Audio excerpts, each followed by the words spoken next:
Bonjour. Aujourd'hui, je vais vous présenter une méthode très simple pour remonter l'algorithme d'Euclide et déduire donc les coefficients de Bézout. En introduction, je vous rappelle un théorème qui est connu aussi sous le nom d'identité de Bézout. Si D est égal au PGCD d'un couple d'entiers AB non nul, alors il existe un couple d'entiers relatifs tel que AU plus BV est égal à D. Prenons un exemple d'un couple AB qui est ici. On commence par l'algorithme d'Euclide pour déterminer le PGCD. Je fais des divisions euclidiennes successives. Voilà le résultat. L'idée ici, c'est de réécrire ces lignes-là sous forme d'un tableau. Alors, la première ligne, je mets A suivi de B, suivi du reste ici 3, ainsi de suite. Cette manière est très simple et c'est exactement la même chose qu'ici.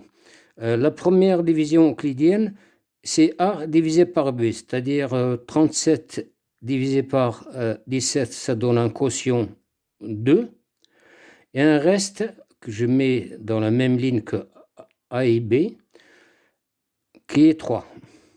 La deuxième division euclidienne, vous l'avez ici, c'est 17 divisé par 3. 17 divisé par 3, ben c'est exactement la même chose que cette ligne-là. J'obtiens un quotient de 5 et un reste 2 que je mettrai ici toujours dans la même ligne que AB. La troisième, c'est 3 divisé par 2. 3 divisé par 2, ça donne un quotient que je mets en deuxième ligne ici. Un quotient de 1 et le reste ici 1. Je m'arrête là parce que la division suivante, c'est 2 divisé par 1, donne un reste nul. Et d'après la définition du PGCD, eh ben, c'est le dernier reste non nul, autrement dit, ici, 1. Bien.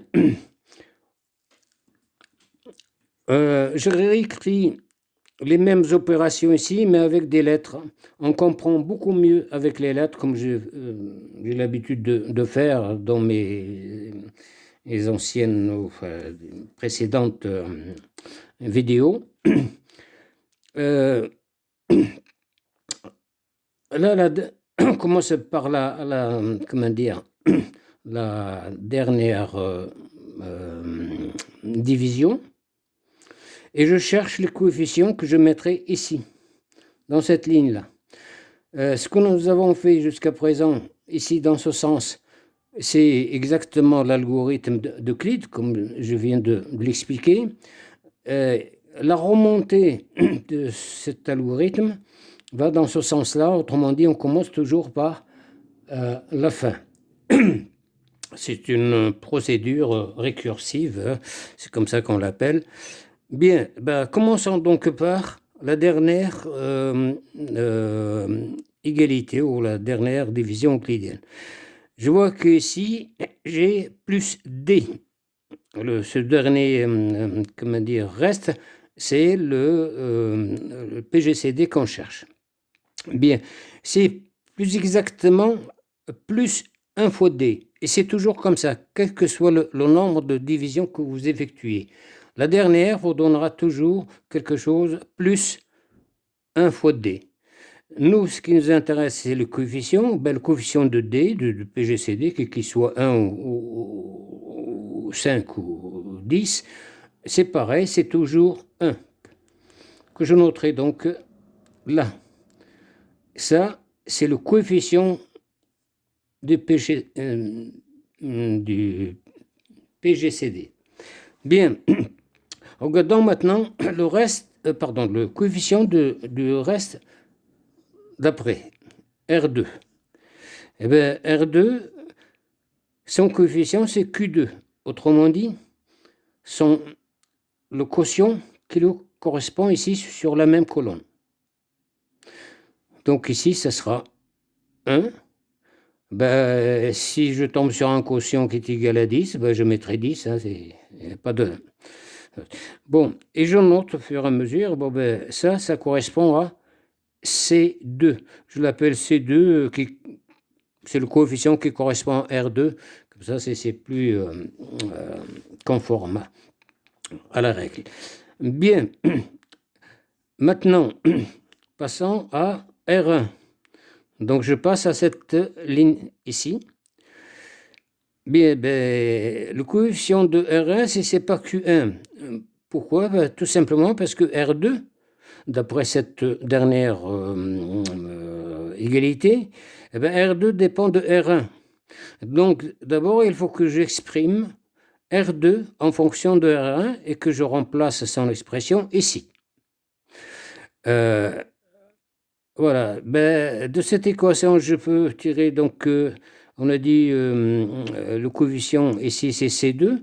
Ben, C2 R2 est égal à R1 moins D. Et je remplace C2 R2 ici. Ce genre de calcul, c'est juste pour vous montrer que comment on peut déterminer facilement les coefficients. Ce n'est pas un calcul à faire à chaque fois, vous allez voir. Bien. Pour remplacer ces deux R2, ben là, j'ai que R2. Il me manque le coefficient C2. Eh bien, la meilleure idée, ben, c'est de multiplier toute la ligne par C2. C'est ce que j'ai fait ici. On obtient donc C2B égale Q1 R1 plus un R1 qui vient de C2 R2. Je mets R1 en facteur et ça me fait donc ce coefficient-là. Moins D, parce que c'est R2, c'est R1 moins D. Maintenant, je peux lire le coefficient de R1, que j'appellerai C1, que comme ça pour simplifier les choses. Bien, et vous voyez que pour calculer ce C1, c'est facile. Vous prenez le quotient, on est là, R1 c'est là, je prends son quotient parce que Q1 ça correspond comment dire, au quotient, qui correspond au reste R1, c'est 5. Je le multiplie par C2, mais C2 c'est celui-là, donc 5 fois 1 plus le coefficient qui suit après, c'est-à-dire plus 1. Donc ici, on peut le représenter comme ça. Hein. Je fais ça. Le quotient fois ce coefficient plus ce coefficient. Ces deux coefficients, je le connais, donc je peux en déduire le coefficient de R1. Alors ça fera donc 5 fois 1 plus 1, bon, ça fera donc 6. Voilà. Cette règle se répète tout le temps.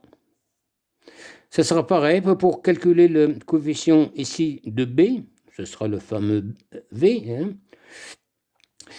Ce sera le quotient qui correspond à B ici, fois, ce sera pareil, hein, même formule, hop, je multiplie ça par ça, et je rajoute le coefficient qui suit après. Et j'obtiens donc 2 fois 6, 12, plus 1, 13. Et je continue. Le coefficient maintenant de A, ce sera le quotient ici. Le quotient ici, on n'a pas divisé comment dire, par A. Le quotient, c'est 0. Hein. 0 fois 13, ça fait 0, plus 6. Et donc, ici, j'obtiens 6. Vous voyez que c'est très facile à déterminer. Il reste juste une petite chose importante quand même, c'est le signe de ces coefficients. En fait, on aurait pu utiliser leur signe directement ici. Mais le problème, c'est que ça va faire des opérations avec plus, moins, plus, etc. Et ça complique la vie. Et surtout avec des calculs assez importants. Comment dire, le signe, ce coefficient, je regarde cette dernière ligne.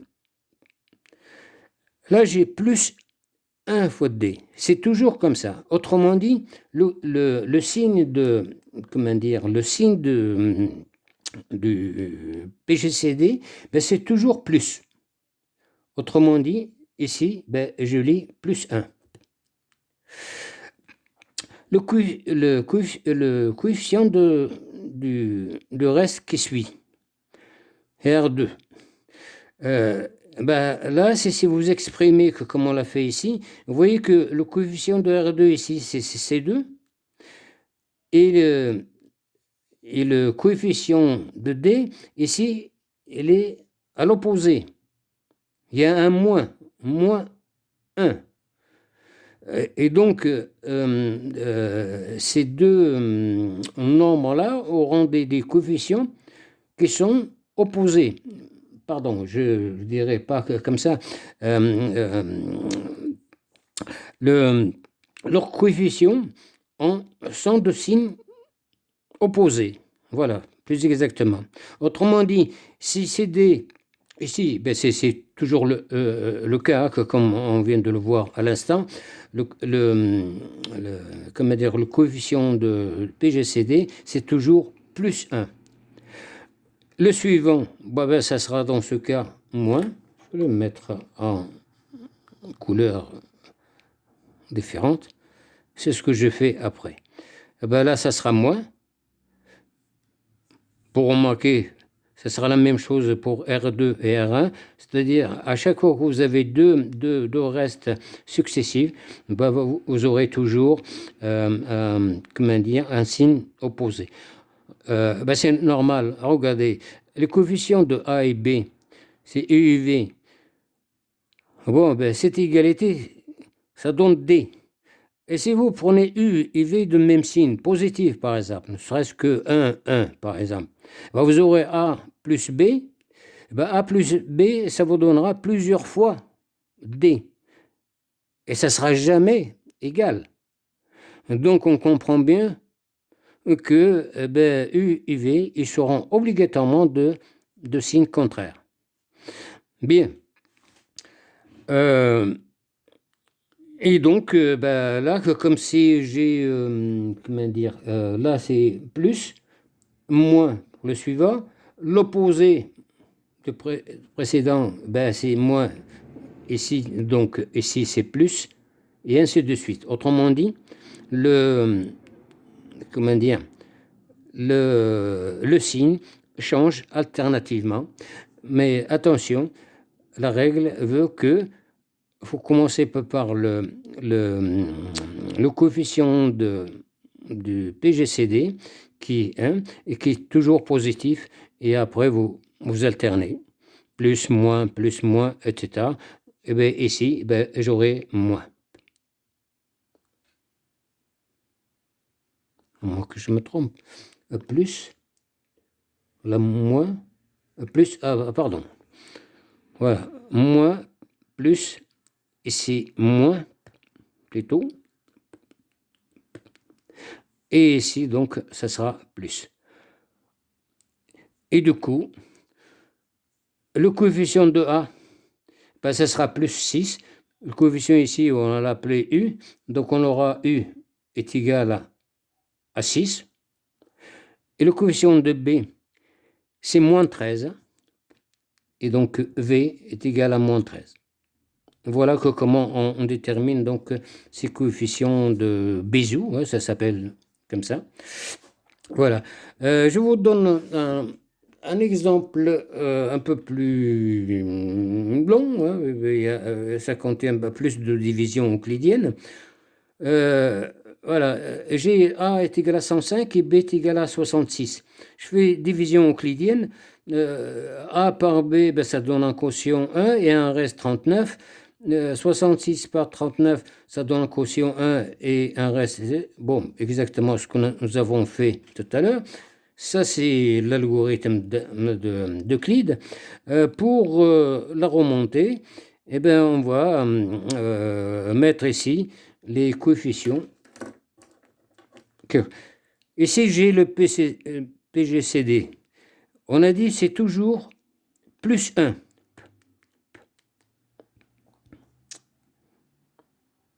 Bon, 1. Déjà, le signe, on le fera après comme on l'a fait ici. Le coefficient, c'est 1. Nous avons vu que le suivant, ben, c'est ce quotient-là. Autrement dit, 2. Le coefficient de celui-là, ben, ça sera 1 fois 2 plus 1, autrement dit 3. Le coefficient de B ici, ben, ça sera 1 fois 3 plus 2. Alors ça fera 3 plus 2, ça fera 5. Ici, 1 fois 5 plus 3, ça fera 8. Ici, on a dit ben, c'est 0, hein, le quotient qui correspond à A. Ben, 0 fois 8 plus 5, ça fera 5. Maintenant, le signe.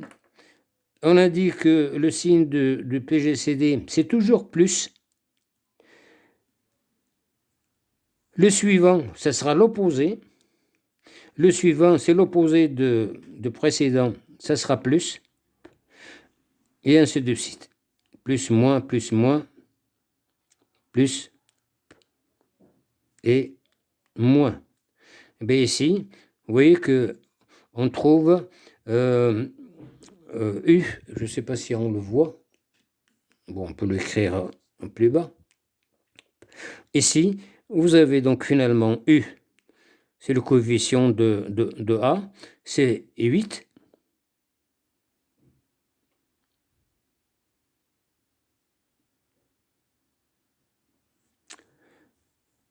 Attends, plus, moins, plus, moins, plus.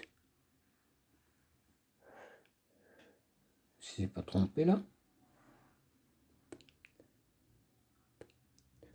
Pardon. Le coefficient de A, excusez-moi, c'est celui-là. A, c'est là. Coefficient de A, c'est moins 5.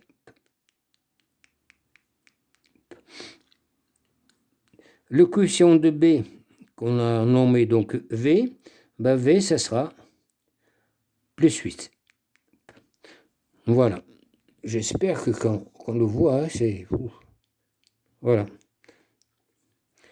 Coefficient de A, c'est plus 8. Coefficient de B, c'est moins 5.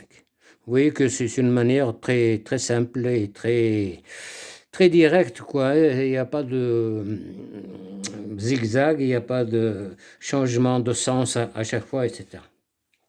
Très bien, ben, je vous remercie et à la prochaine.